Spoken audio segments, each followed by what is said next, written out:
Hi friends, எல்லோரும் எப்படி இருக்கீங்க? நான் தான் உங்கள் வினிபாலா. இன்றைக்கி வாங்க கதைக்குள்ளே போயிடலாம். ஒரு கிராமத்தில் வந்து ஒரு சாமானியன் வாழ்ந்துக்கிட்டு இருக்கான். அப்போ அந்த சாமானியன் வந்து அந்த கிராமத்தில் இருக்கக்கூடிய எல்லாருக்கும் வேண்டிய உதவியெல்லாம் செஞ்சுக்கிட்டு இருக்கான். இருந்தாலும் இவனுக்கு வந்து அந்த கிராமத்தில் வந்து கெட்ட பேர் மட்டும்தான் இருக்குது. அதே போல் இவனை வந்து யாருக்குமே பிடிக்காது. அதனால் அந்த கிராமத்தை விட்டு அவனை வந்து வெளியேற சொல்லிக்கிட்டே இருப்பாங்க அந்த மக்கள்.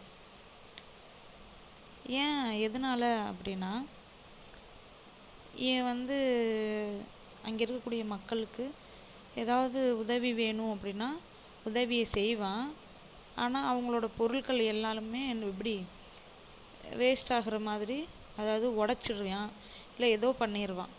அதனாலே இந்த மக்கள் எல்லாருக்கும் இவனுக்கு வந்து இவன் மேலே வந்து வெறுப்பு இருக்கும்.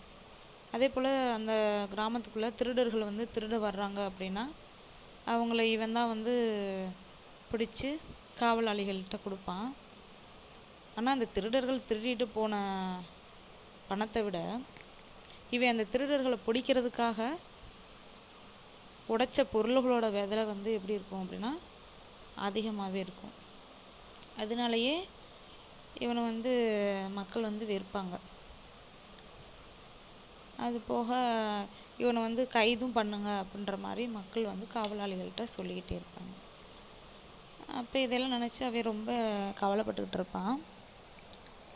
அப்போ அந்த கிராமத்திலே இன்னொரு நபர் இருப்பான். அவன் வந்து என்னென்னா ரொம்ப நல்லவன். அந்த கிராமத்தில் வந்து பள்ளிக்கூடம் கட்டணும், எல்லாருக்கும் கல்வியை கொடுக்கணும் அப்படின்ற மாதிரி அவன் வந்து என்ன பண்ணுவான், அரசாங்கத்தோட கூட்டமைப்பை ஏற்படுத்தணும் அப்படின்னு நினச்சிக்கிட்டு இருப்பான். ஆனால் அரசாங்கத்தில் இருக்கவங்களாம் என்ன பண்ணுவாங்க அப்படின்னா, நீ வேறு ஏதாவது விஷயம் பண்ணால் கூட உனக்கு சப்போர்ட் பண்ணுவோம், ஆனால் நீ வந்து பள்ளிக்கூடத்தை கட்டணும்னு சொல்கிற, இதுக்கெலாம் யாருமே வந்து டொனேஷன் கொடுக்க மாட்டாங்க அப்படின்ற மாதிரி அவனை வந்து ஏளனப்படுத்தி பேசுகிறாங்க. உடனே என்ன பண்ணுறான், அவன் வந்து அதையே நினச்சிக்கிட்டே அப்படியே அந்த ரோட்டில் அந்த கிராமத்துக்குள்ளே நடந்து வர்றான். அப்போ திடீர்னு ஒரு குதிரை வந்து அந்த குதிரைக்காரனுக்கு வந்து அடங்காமல் என்ன பண்ணும் அப்படின்னா அவன் இது பண்ணி, அதாவது மதம் பிடிச்ச மாதிரி அந்த கிராமத்துக்குள்ளே வருது. அப்போ இந்த நபரை வந்து என்னென்னா கீழே பார்த்துக்கிட்டே அந்த சிந்தனையிலே வர்றாரு. இதை பார்த்து அந்த சாமானியன் என்ன பண்ணுறான், அந்த குதிரையை வந்து டக்குன்னு அதோட நெத்தியில் வந்து ஃபோர்ஸ் அடித்தோன்னா அந்த குதிரை என்ன ஆயிடுது, அவனே விழுந்து இறந்துடுது. அப்போ அந்த நபர் வந்து என்ன பண்ணுறாரு, நீங்கள் வந்து என் உயிரை காப்பாற்றிட்டீங்க, உங்களுக்கு ரொம்ப நன்றி அப்படின்ற மாதிரி சொல்கிறாங்க. ஆனால் அந்த குதிரைக்காரன் என்ன பண்ணுறான், என் குதிரையை கொண்டுட்டியே, என் குதிரைக்கான காசை கொடு அப்படின்ற மாதிரி சொல்கிறேன். அப்போ அந்த நபர் என்ன சொல்கிறாரு, நீங்கள் வந்து குதிரையோட உயிரை பெருசுன்னு நினைக்கிறீங்க, ஆனால் அவர் வந்து என்னையை காப்பாற்றிருக்காரு, மனுஷ உயிர் உங்களுக்கு பெருசாக தெரியலையா, அவர் வந்து நல்லதானே பண்ணியிருக்காரு அப்படின்ற மாதிரி சொல்லுவான். இருந்தாலும் அவங்களாம் கேட்க மாட்டாங்க. சரி, இந்த குதிரைக்கான காசை நானே கொடுத்துட்டேன், நீங்கள் போங்க அப்படின்னு சொல்லிட்டு அவங்கள சமாதானம் பண்ணி அனுப்பிட்டு இந்த சாமானியனை அந்த நபர் என்ன பண்ணுவார், கூட்டிக்கிட்டு வீட்டுக்கு போவார். போய் வாங்க, உங்களுக்கு நான் அன்றைக்கி ஒரு விருந்து வீட்டில் வச்சுருக்கேன் அப்படின்ற மாதிரி கூட்டிகிட்டு போவார். ஆனால் அவர் என்ன சொல்கிறாரு, இல்லை எனக்கு எங்கேயும் போகவும் பிடிக்கல, இந்த மக்கள் எல்லோரும் என்னை வந்து வெறுக்கிறாங்க அப்படின்ற மாதிரி சொல்கிறார். அப்போ இந்த நபர் என்ன சொல்கிறாரு, ஓ அப்படியா, நீங்கள் தான் அவங்களா, உங்களை பற்றி நான் நிறையா கேள்விப்பட்டிருக்கேன், நீங்கள் வந்து எல்லாம் நல்லதான் செய்கிறீங்க, ஆனால் ஒரு சின்ன சின்ன விஷயத்தை வந்து நீங்கள் மாற்றிக்கிட்டீங்க அப்படின்னா உங்களை இந்த மக்கள்லாம் ரொம்பவும் கொண்டாடுவாங்க, உங்களை அவங்க வந்து ஒரு வீரனாக ஏற்றுக்கிடுவாங்க அப்படின்ற மாதிரி சொல்கிறாரு. இதெல்லாம் எப்படி நடக்கும், ஏன்னா இவங்களுக்கு தான் என்னை பிடிக்கலையே அப்படின்ற மாதிரி சொல்கிறாரு. அப்போ அந்த நபர் என்ன பண்ணுறாரு, இல்லை நீங்கள் என்ன பண்ணுறீங்க அப்படின்னா காவலாளிகள்கிட்ட போய் நீங்களே என்ன பண்ணுங்க, சரண்டர் ஆயிருங்க அப்படின்ற மாதிரி சொல்கிறோம். அப்போ நான் அப்படி பண்ணுனா எனக்கு என்ன நடக்கும் அப்படின்ற மாதிரி அவர் கேட்குறாரு. இல்லை நீங்கள் இந்த மாதிரி போய் சரண்டர் ஆகிட்டீங்க அப்படின்னா இங்கே வந்து ஊருக்குள்ளே வந்து திருட்டுக்கெல்லாம் அதிகமாக நடக்கும். அப்போ நீங்கள் இருந்திருந்தால் நல்லா இருந்திருக்கும் அப்படின்ற மாதிரி மக்கள்லாம் என்ன பண்ணுவாங்க, யோசிப்பாங்க. உங்கள் மேலே கொடுத்த அந்த புகாரையெல்லாம் அவங்க என்ன பண்ணிக்கிடுவாங்க, திரும்ப வாங்கி அவங்களே வெளியே வர சொல்லுவாங்க. அதே போல் காவலாளிகளும் உங்களை வந்து மரியாதையோடு வெளியில் கொண்டுட்டு வந்து நடத்துவாங்க. உங்களை எல்லாருமே வீரனாக ஏற்றுக்குருவாங்க அப்படின்ற மாதிரி சொல்கிறாரு. ஆனால் அந்த நபரோட மனைவிக்கு வந்து இந்த சாமானியனை வந்து பிடிக்காத மாதிரியே நடந்துக்கிறா. அப்போ இவர் வந்து இந்த சாமானியன் வந்து அந்த நபரோட பேச்சை கேட்டுக்கிட்டு இவர் என்ன பண்ணிடுறாரு, காவலாளிகள்கிட்ட போய் சரணடைஞ்சிடறாரு. அப்போ சிறையில் போய் வைக்கிறாங்க. சிறையில் வச்சோன்னா சிறையிலையுமே என்ன பண்ணுறாரு, அங்கே இருக்கக்கூடிய கைதிகளோட, ஏன்னா இவர் நிறையா திருடர்களை பிடிச்சி கொடுத்துருப்பாங்கள்ல, அப்போ அவங்களாம் இவரோட சண்டைக்கு வர்றாங்க. சண்டைக்கு வந்தோன்னா அவங்களோட சண்டை போடுறாரு. மேலும் அவர் மேலே என்ன ஆகுது அப்படி பார்த்தீங்கன்னா எல்லாருக்கும் வெறுப்பு தான் வருது. அப்போ இந்த நபர் வந்து அவரை பார்க்க ஜெயிலில் போய் பார்க்குறாரு. என்னால் இங்கே இருக்க முடியாது, நான் வந்து எப்படினாலும் வெளியேறிடுவேன் அப்படின்ற மாதிரி அந்த சாமானியன் சொல்கிறான். அதுக்கு அவர் என்ன சொல்கிறாரு, இல்லை நீங்கள் இன்னும் கொஞ்சம் நான் சொல்லக்கூடிய 3 விஷயத்த நீங்கள் செய்யுங்க, கண்டிப்பாக உங்களை வந்து எல்லாருமே கொண்டாடுவாங்க அப்படின்ற மாதிரி சொல்கிறார். என்னது சொல்லுங்கள் அப்படின்னு சொன்னோன்னா இவர் வந்து ஒரு 3 விஷயம் சொல்லுவார். அதாவது அங்கே இருக்கக்கூடிய சிறையில் இருக்கக்கூடிய அந்த திருடர் அவங்கள்ட்ட நீங்கள் வந்து நல்ல விதமாக நடந்துக்கோங்க. அதே போல் யார்கிட்டையும் அதிகமாக பேசாதீங்க. 3வது விஷயம், என்ன நடந்தாலும் அதை கண்டுக்கிறாமல் நீங்கள் உங்களோட வேலையை மட்டும் பார்த்துக்கிட்டுருங்க அப்படின்ற மாதிரி சொல்லுவார். உடனே அதே போல் இவன் வந்து அங்கே இருக்கவங்களுக்கெல்லாம் ஹெல்ப் பண்ணுவான். ஹெல்ப் பண்ணோன்னா எல்லாருக்கும் என்ன நம்மளுக்கு இவ்வளோ ஹெல்ப் பண்ணுறான், எந்த சேதாரமும் ஆக்கமுலையே எதுவும் பேச மாட்டானே அப்படின்ற மாதிரி அவங்களுக்குள்ளேயே இவனை பற்றின நினப்பாக இருக்கும். அப்போ சிறையில் நல்ல பேர் எடுத்துருவான். அதே போல் ஊருக்குள்ளே வந்து இங்கே திருட்டுகள் வந்து அதிகமாக நடக்க ஆரம்பிக்குது. அப்போ அங்கே இருக்கக்கூடிய மக்கள் என்ன பண்ணுறாங்க, இவன் மேலே கொடுத்த புகாரெல்லாம் திரும்ப வாங்குறாங்க. அப்போ இந்த நபர் வந்து திருப்பி வந்து சிறையில் வந்து இவர்கிட்ட பேசுகிறார். இந்த மாதிரி மக்கள்லாம் உங்கள் மேலே கொடுத்த புகாரை திரும்பி வாபஸ் வாங்கிட்டு இருக்காங்க, உங்களை சீக்கிரமாகவே எல்லாருமே ஒரு மாவீரனாகவும் வீரனாகவும் ஏற்றுக்குருவாங்க அப்படின்னு சொல்லி அவர்கிட்ட சந்தோஷமாக பேசிட்டு வர்றார். அதுக்கு அடுத்த நாள் என்ன பண்ணுறான்னு பார்த்தீங்கன்னா இவரோட மனைவி வந்து அந்த சாமானியனை பார்க்க சிறைக்கு போகிறாரு. போயிட்டு நீங்கள் வந்து இங்கேருந்து எப்படினாலும் தப்பிச்சு போயிருங்க, ஏன்னா உங்களால் என் கணவனுக்கு உயிருக்கு ஏதாவது ஆபத்து வந்துச்சு அப்படின்னா என்னால் தாங்க முடியாது அப்படின்ற மாதிரி இவங்க வந்து சொல்கிறாங்க. அவருக்கு ஒரே குழப்பமாக இருக்கும், என்னடா அவரோட ஒய்ஃபுக்கு நம்மளை பிடிக்கல அவருக்கு அப்படின்ற மாதிரி நினைப்பார். அப்போ இவர் திருப்பி அந்த நபர் வர்றாரு. வந்துட்டு நீங்கள் வந்து இந்த ட்ரெஸ்ஸை போட்டுக்கோங்க, உங்களை வந்து எல்லோரும் மாவீரனாக ஏற்றுக்கிட்டாங்க, வெளியில் வந்து ஒரே திருட்டு அதிகமாகிருச்சு, அவங்களெல்லாம் காப்பாற்றணும்னா நீங்கள் வெளியில் வந்தே ஆகணும் அப்படின்னு சொன்னோன்னே பேசிகிட்டு இருக்கிறே அங்கேருந்து ஒரு காவலாளி ஓடியாராரு. வந்து இவரை வந்து ஐயா நீங்கள் உங்களை வந்து அரசாங்கத்திலேருந்து கூப்பிட்றாங்க, நீங்கள் தான் அந்த திருடர்களெல்லாம் வந்து பிடிக்கணுமா அப்படின்னு சொன்னோன்னா இவருக்கே ஒரே ஆச்சரியம், என்னடா நம்மளை காவலாளிகள் ஐயான்னு சொல்கிறாங்கன்னு சொல்லிட்டு உடனே என்ன பண்ணுறாரு, அந்த ட்ரெஸ்ஸு, அதாவது அந்த ட்ரெஸ்ஸு வந்து என்னென்னா இவருக்கான ஒரு மரியாதை ட்ரெஸ்ஸு அரசாங்கத்திலேருந்து கொடுக்கப்பட்டது, அதை போட்டுக்கிட்டு வர்றாரு. பார்த்தா இங்கே கிராமத்தில் வந்து அந்த திருடர்கள்லாம் என்ன பண்ணுறாங்க, பேங்கை கொள்ளையடிச்சு காவலாளிகளோட சண்டை போட்டுட்ருக்காங்க. அப்போ இவர் வந்து என்ன பண்ணுறாரு, அங்கே வர்றாரு. இவர் வந்து எப்படிப்பட்ட சுச்சுவேஷனையும் கையாளக்கூடிய திறமையானவர், அதே போல் வேகமாக சண்டை போடக்கூடிய ஒரு திறமையான மனிதனும் கூட. அப்போ இவர் வந்தோன்னே என்ன பண்ணிடுறாரு, ஒரு 1/2 மணி நேரத்துலேயே அந்த திருடர்களையெல்லாம் என்ன பண்ணிடுறாரு, அடித்து போட்டு அந்த திருடனோட தலைவனையும் காவலாளிகிட்ட பிடிச்சி கொடுத்துட்றாரு.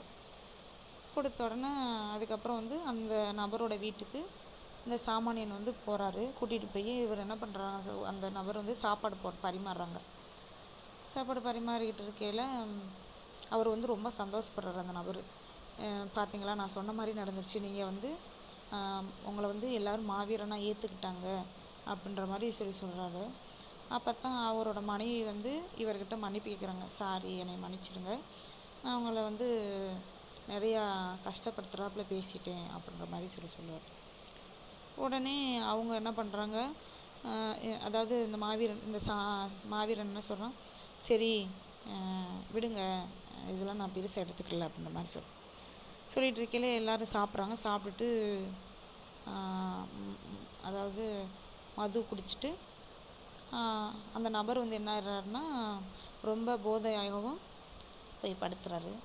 படுத்த உடனே இவரோட மனைவி வந்து உட்காந்துருக்காங்க.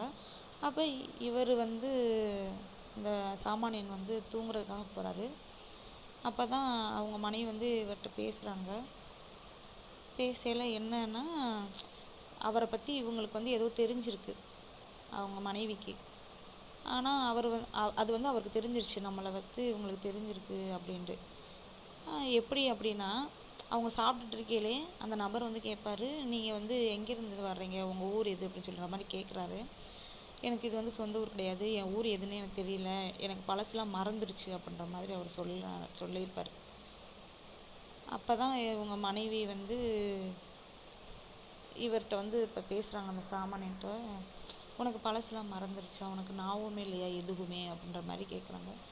என்னை பற்றி உனக்கு ஏதோ தெரிஞ்சிருக்கு, நான் யாருன்னு என்கிட்ட சொல்லு அப்படின்ற மாதிரி சொல்கிறாங்க.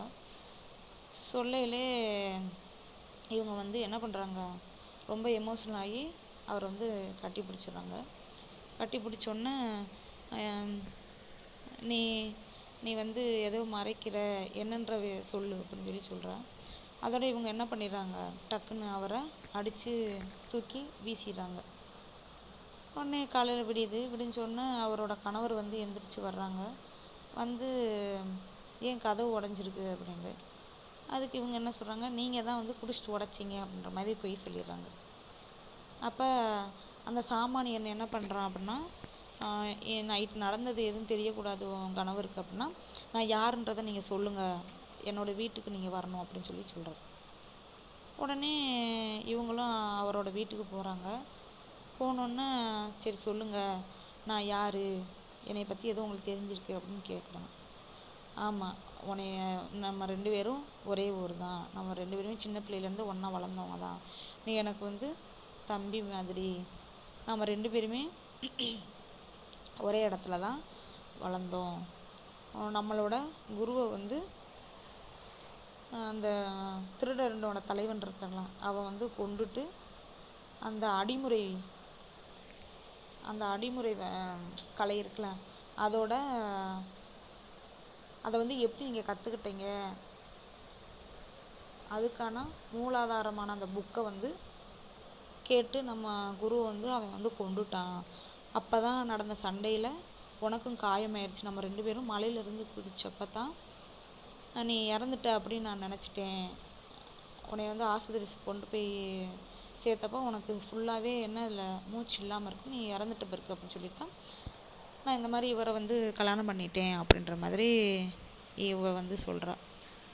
சொன்னோன்னே அப்போ நீ வந்து சொல்கிறதெல்லாம் உண்மையா அப்படின்னு சொல்லிட்டு 2 பேரும் சண்டை போட்டுக்கிட்டு இருக்காங்க. அப்போ அடிமுறை இதில் தான் சண்டை போடுறாங்க. அப்போ இவரோட கணவர் வந்து அந்த இதை பார்த்துறாரு. பார்த்தோன்னே தன்னோட மனைவிக்கு வந்து அடிமுறை கலையை பற்றி தெரியுமா, நம்மக்கிட்ட ஒரு வார்த்தை கூட இவங்க சொல்லலையே அப்படின்ற மாதிரி அவர் நினச்சிட்டு வீட்டுக்கு போகிறாரு. அப்போ அவரோட மனைவி வர்றாங்க. வந்தோன்னே அவர்கிட்ட கேட்குறாங்க, நீ வந்து அந்த சாமானியனோட சண்டை போட்டுட்டு இருந்த நான் பார்த்தேன், நீ ஏன் என்கிட்ட இருந்து மறைச்ச, அவரை முன்னாடியே உனக்கு தெரியுமா அப்படின்ற மாதிரி தெரியும், நாங்கள் 2 பேரும் ஒரே ஊர் தான் அப்படின்ற மாதிரி அவங்க வந்து அவரோட கணவர்கிட்ட சொல்கிறாங்க. நீ ஏன் இதை என்கிட்ட மறைச்ச, நான் உன்னிட்ட எதுவுமே மறைக்க மாட்டேன், நீ என்கிட்ட ஏன் இப்படி மறைச்ச அப்படின்னா, இல்லை அவன் வந்து எனக்கு தம்பி மாதிரி, அவன் வந்து இறந்துருப்பான் அப்படி தான் நான் நினச்சி விட்டுருந்தேன், ஆனால் அவன் வந்து எதுவுமே ஞாபகம் இல்லைன்னு சொன்னப்போ தான் எனக்கே தெரியும், அதுக்கப்புறம் தான் நான் அவன்கிட்டயே சொன்னேன் அப்படின்னு சொல்கிறான். சொன்னோன்னே சரி அப்படின்னு பேசிகிட்டு இருக்காங்க. அந்த நேரத்துக்கு யார் வர்றா அப்படின்னா, அந்த திருடர் தலைவன் இருக்கான்ல, அவனை பிடிச்சி கொடுத்துருந்தான்ல, அவன் வந்து காவலாளிகள்கிட்ட இருந்து தப்பிச்சு இங்கே வந்துடுவான். வந்து இந்த நபர்கிட்டையும் அவரோட மனைவிட்டையும் கேட்குறான். அந்த அடிமுறையோட அந்த புக்கு வந்து எங்கே இருக்குது, அதை என்கிட்ட கொடு, ஒழுங்கு மதியாதையோட அப்படின்னு சொல்லி சொல்கிறான். அப்போ சொல்லையில் அவனுக்கு தெரிஞ்சிடும். ஏன்னா அவனோட வந்து இவன் தானே சண்டை போட்டான் அப்போ அந்த பேங்கு கொல்லப்போ. அப்போ உன்னோட சகோதரன் உயிரோட தான் இருக்கான் போல இருக்குது, நீங்கள் 2 பேரும் செத்துட்டீங்கன்னு நான் நினச்சேன், உயிரோட தான் இருக்கீங்களா, அந்த அடிமுறை புக்கை என்கிட்ட கொடு அப்படின்ற மாதிரி சொல்லுவான். அது என்கிட்ட கிடையாது, அது என்னோட சகோதரன்கிட்ட தான் இருக்குது, நீ அங்கே போய் வாங்கிக்க அப்படின்ற மாதிரி சொல்லி இவ சொல்லுவான். உடனே என்ன பண்ணுவான் அப்படின்னா, அவளை வந்து தூக்கிட்டு அவனோட இடத்துக்கு போயிடுவான். அப்போ அந்த நபர் வந்து என்ன பண்ணுவார், அந்த சாமானியன் வீட்டுக்கு போய் இந்த மாதிரி என்னோடய மனைவி வந்து அவங்க கடத்திட்டு போயிட்டாங்க அப்படின்னு சொல்லி சொல்கிறாங்க. சொன்னோன்னே இவர் என்ன பண்ணுறாரு, அந்த சாமானியன் வந்து அந்த திருடரோட இடத்துக்கு போகிறாங்க. அப்போ அங்கே அவரோட அக்காவை வந்து என்ன பண்ணி வச்சுருக்காங்க, கட்டி வச்சுருக்காங்க. நீ அப்போ வந்தோடனே நீ வந்து அந்த அடிமுறை கலையோட புக்காக கொடு அப்படின்ற மாதிரி சொன்னோன்னே இவன் வந்து அந்த புக்கு இவங்கிட்ட தான் இருக்கும், அதை வந்து தூக்கி போடுவான். அதோட அவன் வந்து என்ன பண்ணிடுவான், வாங்கிடுவான். வாங்கிட்டு அவளை வந்து கொல்ல போவான். கடைசியில் இவர் என்ன பண்ணுவார், அந்த திருடரோட தலைவரை கொலை பண்ணிவிட்டு அவங்க அக்காவை வந்து கூட்டிக்கிட்டு வந்துடுவார். அதுக்கப்புறம் இவங்க 3 பேர் சேர்ந்து சந்தோஷமாக இருப்பாங்க. அதே போல் அந்த கிராமமே இவனை வந்து என்ன பண்ணும், வீரனாக கொண்டாட ஆரம்பிக்கும். ஓகேங்களா, அவ்வளோதான். இந்த கதை பிடிச்சிருந்துச்சி அப்படின்னா லைக் பண்ணுங்கள், ஷேர் பண்ணுங்கள், சப்ஸ்கிரைப் பண்ணுங்கள். அதே போல் வீடியோ வந்து ஸ்கிப் பண்ணாமல் ஃபுல்லாகவே பாருங்கள், அப்போ தான் உங்களுக்கு வந்து கதை புரியும். இல்லைன்னா அங்கங்கே பார்த்தீங்கன்னா போர் அடிக்கிற மாதிரி தான் இருக்கும். ஓகேங்களா, சரி, பாய், குட் நைட்.